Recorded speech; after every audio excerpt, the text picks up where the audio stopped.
Salutations, Utopians. Hope all is going well today. I was looking at the NBA standings and I've noticed that the Phoenix Suns, despite beating the LA Lakers, are now in the eighth seed, very close to teetering on their way out of the top eight.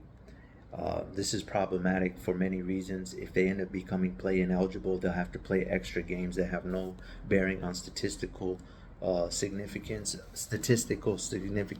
just merely trying to get into the playoffs. When you're a veteran ball club with three superstars who've played a lot of basketball, two of them I think are post 30, and all three have a fairly rich history in injuries, if you include Nurkic in that category. Less is more, and so I'm looking at Frank Vogel, man, and I'm seeing something. First of all, this man has a rich history of managing superstars. I know some people most notably remember him from his Laker days and coaching LeBron and Westbrook. But even prior to that, he was coaching with the Indiana Pacers, helped segue Paul George's career into the league. And Paul George, at one time in his prime, prior to the horrific, catastrophic leg injury he sustained, was blurring the lines between himself and prime KD. I actually was a bigger fan of him in Indiana than I was of KD, and KD was obviously next level, taking the Thunder all the way to the finals. With that being said, Paul George could have probably made it to the finals, but he ran into the Heatles, LeBron James, Dwayne Wade, Chris Bosh, just far too superior. Meanwhile, conversely, Paul George's second best option was Danny Granger, who was on the dissension, similar to Phoenix's playoff ranking right now. And so his number two option wasn't the most wasn't the best of options. Danny Grange makes no mistake about it. He was just a level below Melo and one of the game's most cerebral mid-range scorers to ever have played. Silky smooth jumper, prototypical natural small forward, 6'8", 220, very solid build. Could do a little bit of everything. But he just was at the latter part of his career, twilight end, and so Paul George was left to shoulder the burden on his own. And obviously, once you start talking postseason championships, it becomes, what does your team look like? Fast forward, Frank Vogel goes to LA, and there was lofty expectations. And ironically enough, it was kind of a full circle moment because, as I alluded to earlier, for years he had serious wars with the Heatles and LeBron in Miami, and then gets to LA and he actually coaches LeBron, and together they win a championship in what I like to call the redemption year, with Kobe passing away, them in the bubble 2020. He got himself a ring, and from there it got a little tricky because they had to reassemble a roster on the fly.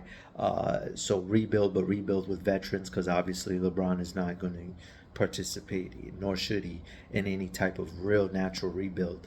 And so they bring in Russell Westbrook, and it was a very uncomfortable situation because, one, Russell Westbrook has been this triple-double machine, and Frank Vogel is trying to coach a championship team, and Russell, to be quite frankly, though I admire his ambition and his relentless motor that only few could rival, I think he is one of the rare that can actually be considered in that Kobe echelon in terms of just never leaving anything on the floor, giving it his last drop.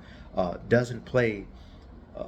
He developed some bad habits, being the alpha one after KD evacuated Oklahoma and went to the Golden State Warriors. As you can see, KD went on to win rings. He plays a championship style ball.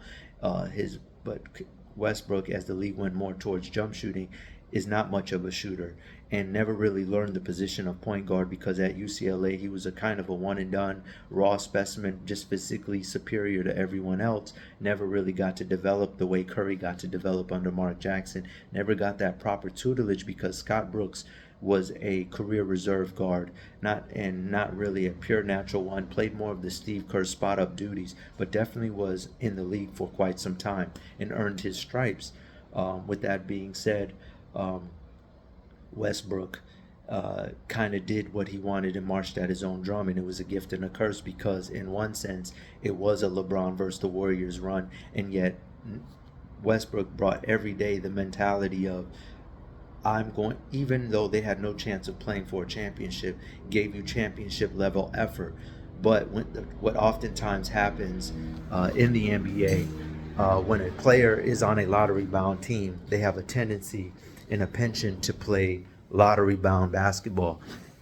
He did manage to get the Thunder into the playoffs, but they never were really a threat, obviously, because they were far more superior teams. Fast forward, gets to the Lakers, and is still trying to play his brand and include his brand instead of conforming to the bigger program in Los Angeles. And there was a power struggle, and that was where Frank Vogel lost his locker room because he was supposed to immediately upon entering the door, and this is always an uncomfortable conversation. Melo had to go through this. Allen Iverson, these all-time great culture-shifting talents, and you have to have these uncomfortable conversations. And whether Westbrook wants to admit it or not, when James Harden arrived in with the Clippers, I think his tenure with the Lakers opened the door, even though I really liked the Clippers' chances even before the arrival of James Harden in that blockbuster trade earlier this year.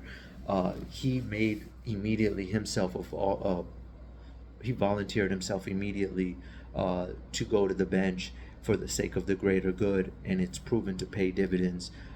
With that being said, he wasn't so willing and open to the idea in LA. It took a while, and they kind of did have a burst, a moment where, a window where they actually excelled with him at off the bench. But all in all, too much damage had been done, too many egos had been bruised, and it eventually led to the demise of Frank Vogel and Russell Westbrook, who barely found a home with the Clippers.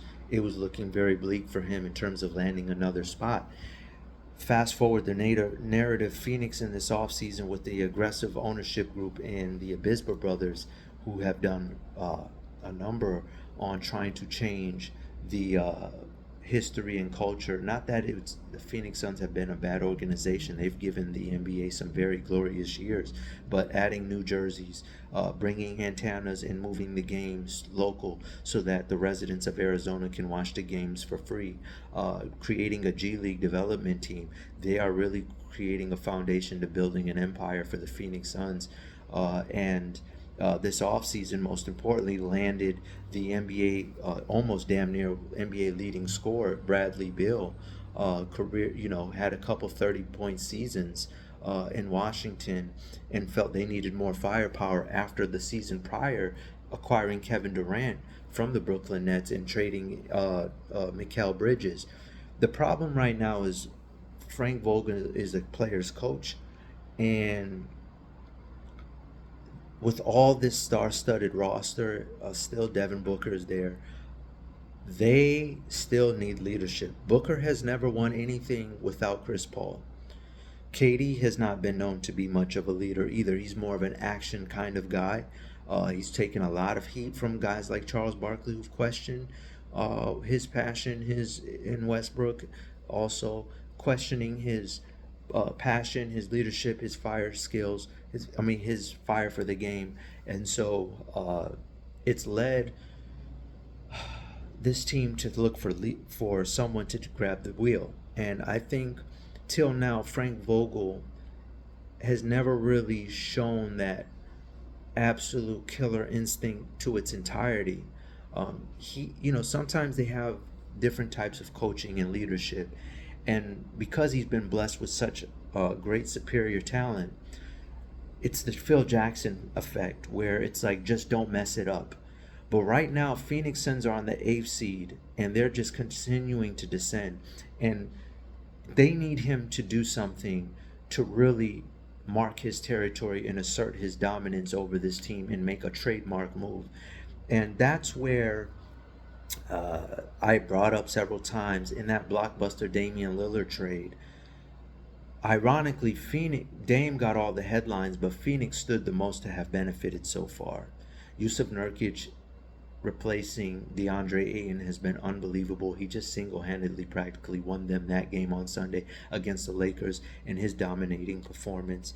And then Grayson Allen has been a marksman, and he just, honestly, he comes in the game and he balances the scales because he has no major brand to manage. He just goes in there and he makes the right play. And I know a lot of people don't like it.